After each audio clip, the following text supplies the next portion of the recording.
સુરતમાં લઘુશંકા બાબતે અદાવત રાખી હુમલો કરનારા ઝડપાયા. આરોપીઓને સાથે રાખી રીકન્સ્ટ્રક્શન કરાયું અને આરોપીઓએ હાથ જોડી માફી માંગી. સુરતના લીંબાત વિસ્તારમાં લઘુશંકા જેવી નજીવી બાબતે થયેલી તકરારમાં એક રિક્ષા ચાલક ઉપર જીવલેણ હુમલો કરનાર 6 રીઢા ગુનેગારોને પોલીસે દબોચી લીધા છે. આ કેસમાં સૌથી વધુ ચર્ચા આરોપીઓના દેખાવની થઈ રહી છે, કારણ કે પકડાયેલા તમામ 6 આરોપીઓ ટકલા અવસ્થામાં જોવા મળ્યા હતા. પોલીસે આ તમામ આરોપીઓને ઘટનાસ્થળે લઈ જઈ રીકન્સ્ટ્રક્શન કરાવ્યું હતું અને ગુનેગારોમાં કાયદાનો ભય રહે તો સ્પષ્ટ સંદેશ આપ્યો હતો. લઘુશંકા બાબતે થયેલી જૂની અદાવત લોહિયાળ બની હતી.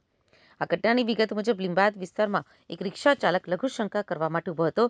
તે જ સમયે આરોપીઓ સાથે ઘર્ષણ થયું હતું.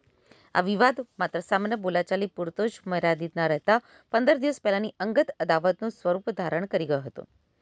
અકરમ અંસારીના ઘર પાસે આવેલી ચાની દુકાન નજીક આરોપીએ ફરિયાદીને આંતરિક ગાળાગાળી કરી હતી અને ત્યારબાદ ચપ્પુ જેવા ધારદાર હથિયારો વડે હુમલો કર્યો હતો. ફરિયાદીના માથાના પાછળના ભાગે, સાથળ અને એડીના ભાગે ગંભીર ઈજાઓ પહોંચાડી આરોપીઓ જાનથી મારી નાખવાની ધમકી આપી ફરાર થઈ ગયા હતા.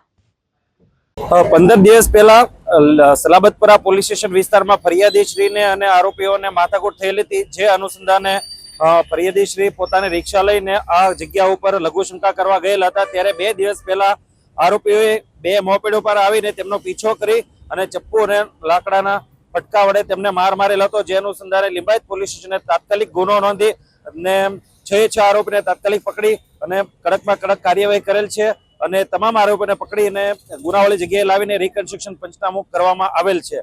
અને તમામ ગુનેગારોને એક સંદેશ છે કે જો તમે કાયદામાં રહેશો તો ફાયદામાં રહેશો, નહીતર આવી જ રીતે લીંબાયત પોલીસ સ્ટેશન તરફથી કડકમાં કડક કાર્યવાહી કરવામાં આવશે.